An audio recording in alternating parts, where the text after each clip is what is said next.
Hello, আপনাদের কাছে আজকে নিয়ে এসেছি একটা নতুন তথ্য, যেটা এখন সাম্প্রতিককালে হচ্ছে নিউজ চ্যানেলে ভীষণভাবে ভাইরাল হচ্ছে। সেটা হচ্ছে হান্টা ভাইরাস, এবং চারিদিকে এটা সংক্রমণও হচ্ছে। তবে অতিমাত্রায় হয়নি, কিন্তু আমাদেরকে প্রত্যেকে একটু সাবধান থাকা ভীষণই দরকার।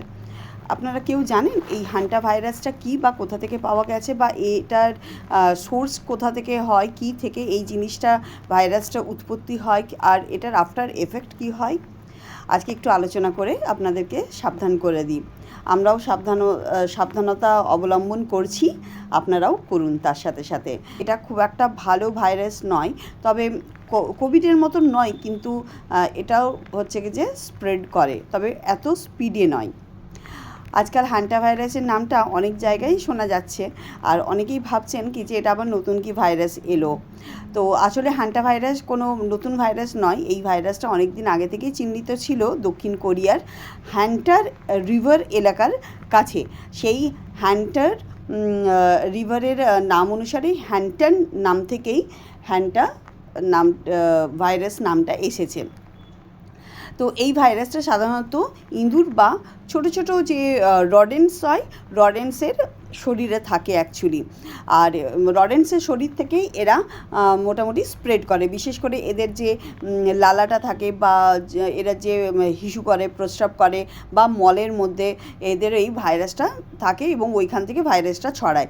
মানুষ সাধারণত সংক্রমণিত হয় কোনো বদ্ধ জায়গা থাকলে, বা কোনো গুদাম ঘর, বা গোডাউন, স্টোর রুম, বা জঙ্গলের কেবিন পরিষ্কার করতে, যখন হচ্ছে কি যে ইঁদুরের মলমূত্র বা ধুলো পরিষ্কার করতে হয়, সেই সময়ই এটা মানে স্প্রেড করে। তো ওই রকম ক্ষেত্রে হচ্ছে ওটাকে জল দিয়ে আর হচ্ছে কি যে ক্লিন করে দেওয়াটা বেস্ট। ওইভাবে পরিষ্কার করতে গেলে যে ধুলোটা ওঠে, ধুলোর সাথে ওই ডাস্টটা নাকের মধ্যে চলে এলেই ওটা ওখান থেকে হ্যান্টা ভাইরাস মানে ঢুকে যায়। হ্যান্টা ভাইরাসের শুরুতে সাধারণ ফ্লুয়ের উপসর্গ দেখা যায়। শরীরে জ্বর হবে, শরীর গোটা গা ব্যথা, দুর্বল লাগবে, মাথা ব্যথা, বমি বমি ভাব, যেরকম মানে নর্মাল ভাইরাল ফিভার হয় ওই ধরনের সিমটমসগুলো থাকবে। আর কিন্তু কিছু ক্ষেত্রে আবার এটা যখন লং টাইমে চলে যাবে, তখন কিন্তু এটা শ্বাসকষ্ট আর ফুসফুসের সমস্যাও হতে দেখা যায়। ঠিক আছে, তাই কোনো সন্দেহজনক উপসর্গ থাকলেই কিন্তু পরামর্শ মানে ডাক্তারের কাছে ইমিডিয়েটলি গিয়ে পরামর্শ নেওয়াটা ভীষণই দরকার। সম্প্রতি পৃথিবীর কিছু কিছু জায়গায় হ্যান্টা ভাইরাস নিয়ে আবারও আলোচনা শুরু হয়েছে, কারণ কয়েকটি বিরল সংক্রমণের ঘটনাও সামনে এসেছে।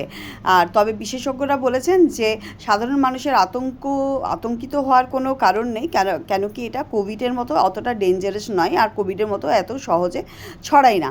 বেশিরভাগ ক্ষেত্রে এটি রডেন্টসের সংস্পর্শে থাকলে তবে গিয়ে হচ্ছে এটা স্প্রেড করে। তবে এই ভাইরাস থেকে বাঁচার জন্য কয়েকটা সতর্কতা আপনারা জেনে রাখুন। বাড়িঘরকে ভীষণ ভালোভাবে পরিষ্কার পরিচ্ছন্ন করে রাখতে হবে। ইঁদুর বা রডেন্টস থেকে দূরে থাকতে হবে, নিজেকেও দূরে রাখতে হবে, এবং পরিবারকেও দূরে রাখতে হবে। আর পুরনো ঘর পরিষ্কার করার সময় ওই মাস্ক বা গ্লাভস অবশ্যই ব্যবহার করবেন। আর শুকনো মল বা ধুলো যেগুলো থাকবে, সেগুলোকে ওই শুকনোভাবে পরিষ্কার না করে জল টল দিয়ে এইভাবে স্প্রে দিয়ে এইভাবে হচ্ছে পরিষ্কার করে দিতে হবে।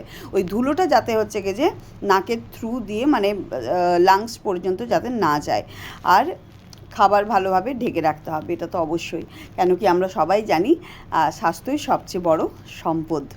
তাই সচেতন থাকুন, পরিষ্কার পরিচ্ছন্ন রাখুন, আর পরিষ্কার পরিচ্ছন্ন থাকুন, সুস্থ থাকুন, আর অযথা গুজবে কান দেবেন না।